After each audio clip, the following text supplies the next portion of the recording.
Vistos ya los aspectos introductorios que tienen que ver con el análisis tributario y los diferentes principios que deben tener tanto los sistemas tributarios como cada uno de los impuestos particulares, visto también cómo es los efectos económicos de los impuestos específicos a un bien, vamos a destinar esta parte de, de- de esta unidad a desarrollar en forma bastante general todos los que son impuestos generales. Y para ello vamos a tomar algunos de los conceptos que ya estuvimos presentando en anteriores entregas, y luego vamos a ver los principales impuestos que hay dentro de nuestro sistema tributario nacional, con algunas características generales que vamos a poner un poco a discusión o a disposición de ustedes. Lo primero que es importante destacar es cómo están clasificados los tributos por la OCDE. La OCDE es la Organización para la Cooperación y el Desarrollo Económico. Y de alguna manera todos los sistemas tributarios, de una u otra manera, van a estar articulados con una clasificación bastante parecida a la que está clasificando aquí la OCDE. De hecho, todos los impuestos que existen en nuestro país los vamos a poder clasificar en alguna de las cuatro grandes ramas de impuestos o de tributos que la OCDE muestra como clasificación. Recordemos que impuesto es un tributo particular y estas clasificaciones de tributos en general, es decir, dentro de la clasificación también pueden estar incorporando no solamente impuestos, sino algún tipo de tasas o contribuciones especiales. El primer gran grupo de impuestos son los impuestos a la renta, a las utilidades, a las ganancias de capital, eh, a los ingresos o a los grandes ingresos, dependiendo cómo lo denominan cada uno de los países.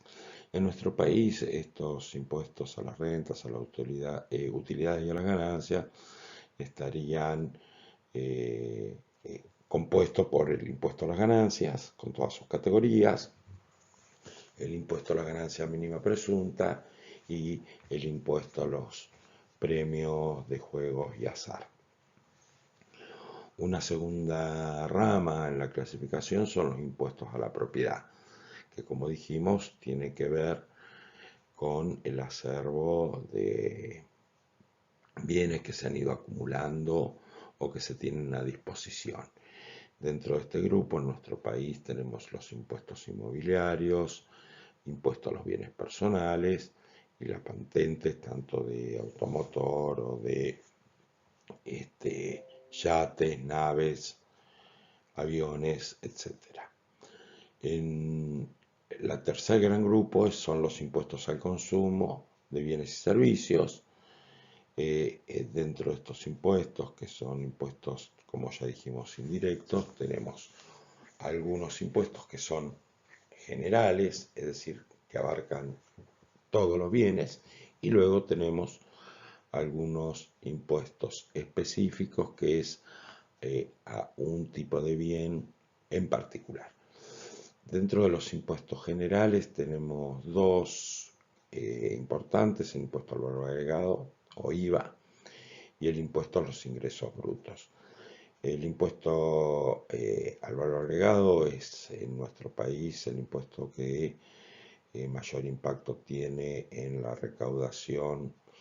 de recursos que luego pueden ser destinados para realizar las diferentes políticas públicas. Es un impuesto regresivo que tiene muchísimos inconvenientes, pero bueno, justamente tiene la dos grandes ventajas. Una es la fácil administración del mismo, y en los países subdesarrollados, donde justamente quienes más poder de lobby tienen son los que tienen mayor poder adquisitivo, mayor nivel de riqueza acumulada, van a intentar no ser afectados en el pago de impuestos, y por lo tanto van a intentar que el sistema tributario impacte sobre otros sectores y no ellos, y es lo que lamentablemente sucede. Y luego tenemos el impuesto a los ingresos brutos, que si el impuesto al agregado tiene sus problemas, el impuesto a los ingresos brutos tiene características que lo hacen peor aún. ¿Qué es lo que sucede con el impuesto a los ingresos brutos? Y muchas veces, que ha estado muchas veces por ser eliminado. Bueno, que el impuesto a los ingresos brutos es un impuesto de tipo provincial, y las jurisdicciones subnacionales, o sea, provincias o Ciudad Autónoma de Buenos Aires, van a tener dentro de este impuesto uno de sus principales recursos propios, y por eso justamente no se ha eliminado, pero eh, tiene todas las características negativas del impuesto al valor agregado, más otras que ya veremos que lo hacen peor aún. Luego tenemos algunos que graban, como dijimos, consumos específicos de determinados bienes, como puede ser las bebidas alcohólicas, los cigarrillos, los combustibles, los seguros, la telefonía celular, etc. Aquí vamos a tener una cantidad variopinta de bienes y servicios que en estos impuestos van a tener diferentes motivos por los cuales se van a aplicar. Por ejemplo, en el caso de las bebidas alcohólicas y los cigarrillos, claramente tiene que ver con una externalidad negativa que tienen el consumo de estos bienes, y por lo tanto lo que se busca más que recaudar es limitar el consumo de los mismos. En el caso de los combustibles, tiene la característica de su nacimiento, digamos, que tiene que ver con estas manifestaciones indirectas de capacidad contributiva, es decir, quien tiene un vehículo teóricamente podría pagar impuestos, y por eso se graban los combustibles, y tienen un destino específico que tiene que ver principalmente con el mantenimiento de la infraestructura vial, y también está relacionado con la necesidad de buscar energías alternativas, dadas que los combustibles son producto de recursos que no son renovables. Igualmente, en el caso de los combustibles, tiene características negativas, es decir, de regresividad, dado que se cobra por litro de combustible y no por la calidad del vehículo, que es lo que realmente estaría mostrando la capacidad contributiva. Bueno, y luego en un cuarto grupo de esta clasificación tenemos las contribuciones a la seguridad social, donde están tanto los aportes de las personas como las contribuciones patronales. Eh, También esto tiene un destino específico, que es justamente atender a la población pasiva. Ya lo veremos más adelante, las diferentes características de los sistemas de seguridad social y la importancia que tiene este tipo de contribuciones, sobre todo en aquellas en aquellos sistemas de seguridad social que tienen características de solidaridad tanto intrageneracional como intergeneracional. Es decir, a partir de esta clasificación de la OCDE, la FIP también hace una clasificación general, y acá tenemos tres grandes grupos. Estaría el cuarto grupo que tiene que ver